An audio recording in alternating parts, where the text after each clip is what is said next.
Hi மக்களே, welcome to viral cinema. நான் உங்கள் ஜோஷிகா.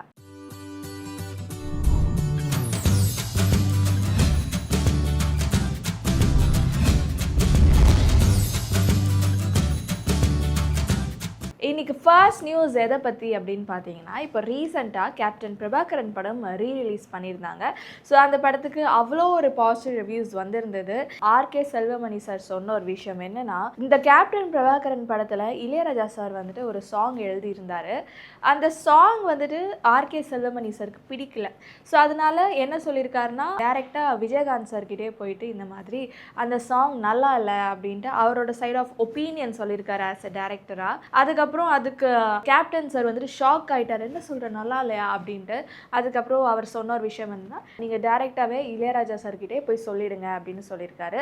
ஸோ ஆர்கே செல்வமணி சாருமே வந்துட்டு டேரெக்டாக இளையராஜா சாரை மீட் பண்ணி இந்த மாதிரி அந்த சாங் வந்துட்டு நல்லா இல்லை அப்படின்னு சொல்லியிருக்காரு. அதுக்கு இளையராஜா சார் உடனே ரியாக்ட் பண்ணி திட்டாராம். அதுக்கப்புறம் இவர் என்ன பண்ணார், கிளம்பி மாண்டேஜஸ்லாம் எடுக்கிறதுக்காக கிளம்பி போயிட்டதா அவர் சொல்லியிருந்தார்.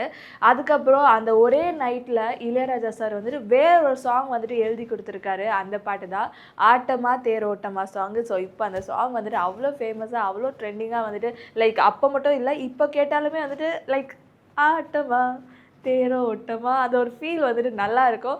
ஸோ ஒரே நைட்டில் வந்துட்டு இளையராஜா சார் வந்து அவ்வளோ அழகாக எழுதி, அப்போ பார்த்துக்கோங்க அந்த எக்ஸ்பீரியன்ஸ் தாங்க. லைக் பாட்டில் லைக் அவ்வளோ டெடிக்கேட்டடாக இருந்தால் மட்டும் தான் நம்மளுக்கு வந்துட்டு அந்த ஒரே நைட்டில் சீக்கிரமாக யோசிச்சு அந்த லைனெல்லாம் கரெக்ட் பண்ணி மாத்திர அந்த ஸ்டைலே வந்துட்டு கிடைக்கும். ஸோ இளையராஜா சார் வந்துட்டு என்றைக்குமே வந்துட்டு கிரேட்டுன்னு நிரூபிச்சிருக்காரு. அடுத்ததாக சூரி சாரை பற்றின ஒரு விஷயம் தான். என்னென்னா, நம்ம எல்லாருக்குமே தெரியும் அவர் ஃபர்ஸ்ட் காமெடியனாக இருந்தார். ஸோ அந்த காமெடியனாக வந்துட்டு அவர் அவ்வளோ பேரை சிரிக்க வச்சு அவரோட பேசுகிற ஸ்டைலாக இருக்கட்டும், அந்த பாடி லாங்குவேஜாக இருக்கட்டும், அவ்வளோ செம்மையாக இருக்கும். ஃபர்ஸ்ட்டு வெண்ணிலா கபடி குழு இந்த படம் மூலியமாக தான் வந்துட்டு அவர் ஃபேமஸ் ஆக ஆரம்பித்தார். ஸோ அந்த படம் மூலியமாக தான் இவருக்கு வந்துட்டு பரோட்டா சூரின்கிற பேருமே வந்தது. அதுக்கப்புறம் பரோட்டா சூரின்னு சொன்னால் தான் ஓ இவரா அப்படிங்கிற ஒரு ஸ்ட்ரைக் ஆகும். ஸோ போக போக அவர் நிறைய படத்தில் நடித்து நிறைய காமெடி பண்ணி ஸோ சூரினா ஓகே இவர் தான் அப்படிங்கிற தெரிகிற அளவுக்கு வந்துட்டு அவர் வளர்ந்து வந்தார். ஸோ அதுக்கப்புறம் இப்போ வந்துட்டு ஹீரோவாக நடிச்சிட்ருக்காரு அண்ட் இப்போ ப்ரொடியூசராக வந்துட்டு அவர் களமிறங்கியிருக்காரு. ஸோ நெக்ஸ்ட் அவர் ஒரு ப்ராஜெக்டில் ஒர்க் பண்ண போகிறாரு. ஸோ யாருடன் பார்த்தீங்கன்னா, இதுக்கு முன்னாடி இன்று நேற்று நாளை படத்தை டைரக்ட் பண்ண ரவிக்குமார் சார் வந்துட்டு அடுத்ததாக சூரி சாரை வச்சு ஒரு படம் பண்ண போகிறதா ஒரு இன்ஃபர்மேஷன் வந்திருக்கு.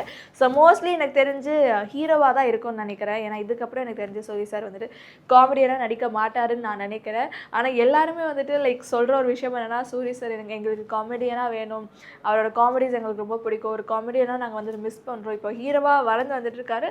ஸோ ஒரு சைடு எங்களுக்கு சந்தோஷமாக இருக்குது, இன்னொரு சைடு வந்துட்டு எங்களுக்கு வருத்தமாக இருக்குது அப்படிங்கிற மாதிரி சொல்லியிருக்காங்க. ஸோ சூரி சாரோட நெக்ஸ்ட் ப்ராஜெக்ட் ரவிக்குமார் சாரோட. ஸோ அவங்களுக்கு இந்த ப்ராஜெக்ட் அவருக்கு நல்லபடியாக வந்துட்டு அமையணும்னு சொல்லிட்டு ஒரு பெரிய வாழ்த்துக்கள் தெரிவிச்சுக்கிறோம். அடுத்ததாக சிவகார்த்திகேயன் சார் சொன்ன ஒரு விஷயம் என்னன்னா, தெலுங்கு ஆடியன்ஸ் என்னோட படமான அமரன், டாக்டர், டான், ரெமோ, மாவீரன் இந்த படத்தை எல்லாமே வந்துட்டு ஆந்திர பிரதேஷ்ல சூப்பர் ஹிட் பண்ணியிருக்காங்க. ஸோ அதே மாதிரி என்னோட இந்த படம் மதராசி படத்துக்குமே வந்துட்டு அவங்க அதே லவ் அண்ட் அஃபெக்ஷன் வந்துட்டு கொடுப்பாங்க, அதே சப்போர்ட் கொடுப்பாங்க.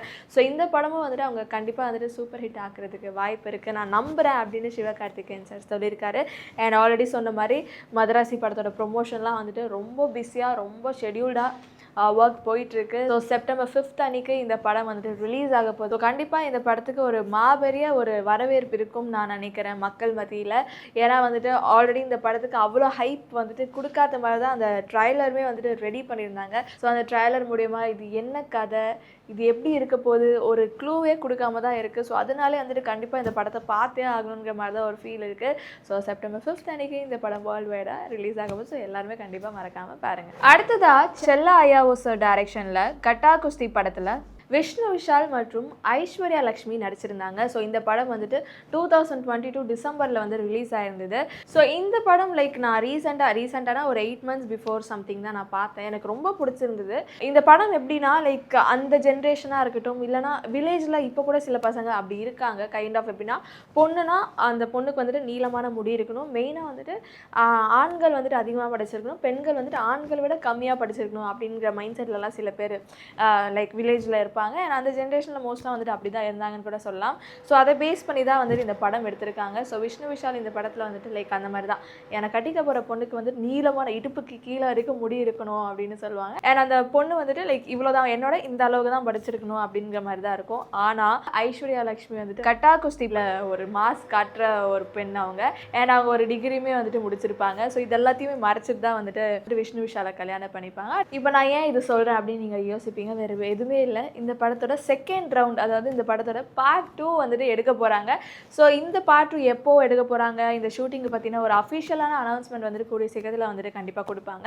ஸோ இந்த படத்தை ப்ரொடியூஸ் பண்ணுறது யாருன்னு பார்த்தீங்கன்னா விஷ்ணு விஷால் ப்ரொடக்ஷன் மற்றும் வேல்ஸ் இன்டர்நேஷனல் ஃபிலிம் அவங்க தான் இந்த படத்தை ப்ரொடியூஸ் பண்ணுறாங்க. ஸோ அடுத்ததாக நம்ம எல்லாருக்குமே தெரியும் வெற்றிமாறன் சார் டைரக்ஷனில் STR49 படம் வந்துட்டு போக போகுது. ஸோ இந்த படத்தில் வந்துட்டு நெல்சன் சார் வந்துட்டு ஒரு கேமியோ ரோல் பண்ண போகிறதா நம்மளுக்கு எல்லாருக்குமே ஒரு இன்ஃபர்மேஷன் வந்திருந்தது. ஸோ நிறைய பேர் சொல்லிட்டு இருந்தாங்க. அண்ட் ஈவன் ஆல்ரெடி அந்த ஷூட்டிங் ஸ்பாட்டில் இருந்த ஒரு ஃபோட்டோவுமே வந்துட்டு லீக் ஆகிருந்தது. ஸோ அந்த ஃபோட்டோலுமே நெல்சன் சார் இருந்தாங்க. ஸோ நெல்சன் சார் இந்த படத்தில் என்ன மாதிரி ஒரு ரோல் ப்ளே பண்ண போகிறாங்க, எப்படி இருக்க போகுது அப்படின்னு சொல்லிட்டு எல்லாருமே வந்துட்டு யோசிச்சுட்டு இருக்கோம். அண்ட் நிறைய இன்டர்வியூஸில் நெல்சன் சார்கிட்டையும் வந்துட்டு கேட்குறாங்க, இந்த படத்தில் நீங்கள் என்ன மாதிரி ரோல் வந்துட்டு பண்ண போகிறீங்க, அவர் எந்த ஒரு மொமெண்ட்லேயுமே வந்துட்டு அந்த படத்தில் அவர் என்ன மாதிரி ஒரு ரோல் பண்ணுறாரு, ஸோ எந்த டைமில் அவர் வருவாருங்கிற சொல்கிறதுக்கு அவர் வந்துட்டு ரெடியாகவே கிடையாது. ஸோ நான் சொல்லவே மாட்டேன், அது ஒரு ஸ்பெஷல் அப்பியரன்ஸுங்கிற மாதிரி தான் வந்துட்டு அவர் இருக்கார். அஃப்கோர்ஸ் வந்துட்டு அவர் சொல்லலை, இருந்தாலுமே நம்மளுக்கு அந்த ஒரு யோசனை இருந்துக்கிட்டே இருக்கும்ல. ஏன்னா நெல்சன் சார் இந்த படத்தில் வந்துட்டு என்ன மாதிரி ஒரு மூமெண்ட், எந்த மாதிரி ஒரு கெட்டப், எந்த மாதிரி ஒரு கேரக்டரில் அவர் வரப்போகிறாரு அப்படின்னு சொல்லிட்டு ஒரு தாட் இருந்துக்கிட்டே தானே இருக்கும். ஸோ அவரும் சொல்ல மாட்டேன்ட்டாங்க. நீங்கள் வந்து படம் வர வரைக்கும் வெயிட் பண்ணி பாருங்கள், அந்த மாதிரி தான் வந்துட்டு நம்மளை ஒரு மாதிரி கெஸ் பண்ணிக்கிட்டே இருங்க, யோசிச்சுக்கிட்டே இருங்கன்ற மாதிரி நம்மளை விட்டுட்டாரு. கண்டிப்பாக எனக்கு தெரிஞ்சு நம்ம யோசிச்சுக்கிட்டே தான் இருக்கணும்னு நான் நினைக்கிறேன். அடுத்ததாக நெல்சன் சார் டைரக்ஷனில் ஜெயிலர் படம் 2023 ரிலீஸ் ஆயிருந்தது. ஸோ இந்த படத்துக்கு ஒரு நல்ல ஒரு வரவேற்பு இருந்தது. அண்ட் செம்ம ஹிட்டான ஒரு படம்னு கூட சொல்லலாம். ஸோ இந்த படம் வந்துட்டு ரூபாய் 650 கோடிக்கு மேலே வந்துட்டு இந்த படம் வசூல் செஞ்சு ஒரு பெரிய சாதனையே வந்துட்டு இந்த படம் படைச்சிருந்தது. ஸோ இப்போது அந்த படத்தோட பார்ட் 2 ஜெயிலர் பார்ட் 2 வந்துட்டு ஷூட்டிங் போயிட்டுருக்கு. ஸோ அந்த படத்தில் வந்துட்டு யார் யார் நடிக்கிறாங்க நம்ம ஆஃப்கோர்ஸ் நம்ம எல்லாருக்குமே தெரியும். அதில் மெயின் நம்ம ரஜினிகாந்த் சார் தான். ஸோ அவங்க இல்லாமல் S.J. Suryah sir, Shivarajkumar sir, Ramya Krishnan ma'am and Mirna Menon மற்றும் யோகி பாபு சார், இவங்க எல்லாருமே வந்துட்டு இந்த படத்தில் நடிச்சிட்டு இருக்காங்க. அண்ட் இந்த படத்தில் ஒரு பாலிவுட்டில் டாப் ஆக்ட்ரஸான வித்யா பாலன் நடிக்க போகிறாங்க ஒரு முக்கியமான ரோலில். அண்ட் அவங்க மட்டும் இல்லாமல் இன்னொரு பாலிவுட்லேருந்து ஒரு டாப் ஆக்ட்ரஸ் யாரோ ஒருத்தவங்க வந்துட்டு சேர போகிறதா சொல்லியிருக்காங்க. ஸோ அது யார் அப்படின்னு தெரியல, நம்ம கண்டிப்பாக வந்துட்டு ஒரு அஃபிஷியலான நியூஸ் வரைக்கும் வெயிட் பண்ணி தான் ஆகணும். அண்ட் இந்த படம் வந்துட்டு 2026 வந்துட்டு ரிலீஸ் ஆகும் அப்படின்னு சொல்லியிருக்காங்க. ஆனால் எந்த மந்த் எந்த டேட்னு சொல்லிட்டு அஃபிஷியலாக வந்துட்டு இன்னும் சொல்ல. பட் இந்த படத்தோட ஷூட்டிங் வந்துட்டு போயிட்டுருக்கு. அண்ட் இந்த படம் வந்துட்டு 2026 ரிலீஸ் ஆக போகுது. இப்போ ரீசெண்டாக நடந்த ரவிமோகன் சாரோட ப்ரொடக்ஷன் லான்ச் ஈவெண்ட்டில் நடந்த ஒரு விஷயம் தான் இப்போ சோஷியல் மீடியாவில் ரொம்ப வைரலாக போயிட்டுருக்கு. ஏன்னா அந்த ஒரு வீடியோ வந்துட்டு எல்லாருமே வந்துட்டு அவ்வளோ சோகத்துக்குள்ளே தள்ளிச்சுன்னு கூட சொல்லலாம். அண்ட் இன்னொரு சைடு வந்துட்டு எல்லாருக்குமே வந்துட்டு ஒரு கோபத்தையுமே வந்து கொண்டு வந்ததுன்னு கூட சொல்லலாம். ஸோ என்ன வீடியோ என்ன விஷயம்னு பார்த்தீங்கன்னா, ஸோ ரவிமோகன் சாரோட ப்ரொடக்ஷன் ஹவுஸோட லான்ச் ஈவெண்ட்டில் நம்ம பாவனா மேம் தான் வந்துட்டு ஹோஸ்ட் பண்ணியிருந்தாங்க. ஸோ அப்போது யோகி பாபு சார்கிட்ட கேட்ட ஒரு கேள்வி, அவங்க நடந்துக்கிட்ட விதம்லாம் வந்துட்டு எல்லாருமே கோவப்படுத்துகிற மாதிரி தான் இருந்துச்சு. பாவனா வந்துட்டு யோகி பாபு சார்கிட்ட கேட்ட ஒரு கேள்வி என்னென்னா, உங்கள் மனசில் நீங்கள் இப்போ என்ன நினச்சிட்டு இருக்கீங்க அப்படின்னு கேட்டிருக்காங்க. அதுக்கு யோகி பாபு சார் சொன்னார், ரவிமோகன் என்னை வச்சு படத்தை டைரக்ட் பண்ணியிருக்காங்க. ஸோ அந்த படம் நல்லா வரணும் அண்ட் அவர் ஓப்பன் பண்ண இந்த ப்ரொடக்ஷன் ஹவுஸ்மே வந்துட்டு நல்லபடியாக வரணும், அதுதான் நான் நினச்சிட்டு இருக்கேன் அப்படின்னு சொன்னாங்க. அதுக்கு பாவனா உடனே ரொம்ப நல்லவர் மாதிரி பேசாதீங்க அப்படின்னு சொன்னோன்னே, அதுக்கு யோகி பாபு சார் சொன்ன விஷயம் என்னென்னா, நான் பின்னாடி நின்றுட்டு இருக்க பொழுது அவரை உள்ளே விடாதீங்க, அவருக்கு சேர் போடாதீங்க, அவரை உட்கார விடாதீங்கன்ட்டு நான் யாருக்குமே வந்துட்டு அந்த மாதிரி கெட்டதான் நான் யோசிக்கல உன்ன மாதிரி அப்படின்ட்டு யோகி பாபு சார் வந்துட்டு செமையாக ஒரு ரிப்ளை பண்ணியிருந்தாரு. ஸோ இந்த ஒரு விஷயத்தை தான் சோஷியல் மீடியாவில் வந்துட்டு எல்லாருமே வந்துட்டு பேசிகிட்டு இருக்காங்க. ஏன் பாவனா இந்த மாதிரி நடந்துக்கிட்டாங்க, பாவனாக்கும் யோகி பாபு சாருக்கு வந்துட்டு இடையில ஏதாச்சும் பிரச்சனை இருக்கா, இதுக்கு முன்னாடி ஏதாவது பிரச்சனை நடந்ததா அப்படின்னு சொல்லிட்டு ஒரு பெரிய ஒரு டாக்ஸே போயிட்டுருக்கு.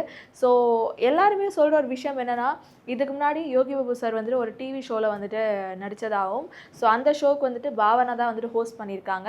ஸோ அந்த டைமில் வந்துட்டு அவங்க 2 பேருக்குள்ள இடையில வந்துட்டு ஏதோ ஒரு பிரச்சனை ஆனதும், ஸோ இப்போ வந்துட்டு அது ஈகோ வச்சு இப்போ அது ரிஃப்ளெக்ட் பண்ணுறதா அப்படின்னு எல்லாருமே சொல்லிட்டு இருக்காங்க. ஸோ இந்த ரிவ்யூஸ், இந்த விமர்சனத்தெல்லாம் வந்துட்டு பாவனா பார்த்துட்டு அவங்க கொடுத்த ஒரு ரிப்ளை என்னென்னா, இந்த மாதிரி விஷயத்தை பார்த்துட்டு நீங்கள் வந்துட்டு விமர்சிக்காதீங்க. ஸோ இதுக்கு பாவனா கொடுத்த ஒரு ரிப்ளை என்னன்னா, ஸோ இந்த விஷயத்தெல்லாம் பார்த்துட்டு நீங்கள் விமர்சிக்காதீங்க, ஏன்னா இது ஈகோக்குள்ளே எங்களை கொண்டுட்டு போகும். நாங்கள் 2 பேருமே வந்துட்டு ஜாலியாக பேசின ஒரு விஷயம் வந்துட்டு இந்த மாதிரி ஈகோக்குள்ளே எடுத்துகிட்டு போகாதீங்க, நாங்கள் 2 பேருமே ஒரு நல்ல நண்பர்கள் அப்படின்னு பாவனா சொல்லியிருக்காங்க. ஆனால் இது எந்த அளவுக்கு உண்மைன்னு தெரியல. ஏன்னா ஒரு நண்பர்களாக இருந்தாலுமே வந்துட்டு ஒரு அவ்வளோ பேருக்கு நடுவில் வந்துட்டு இந்த மாதிரி கேள்வி கேட்குறதோ இந்த மாதிரி வந்துட்டு ஒரு மாதிரி அசிங்கப்படுத்துகிற மாதிரி யாருமே பேச மாட்டாங்க. பட் இது பாவனா சொல்கிற விஷயம் ஏற்றுக்கிற மாதிரி இருக்கான்னு கேட்டால் இல்லை.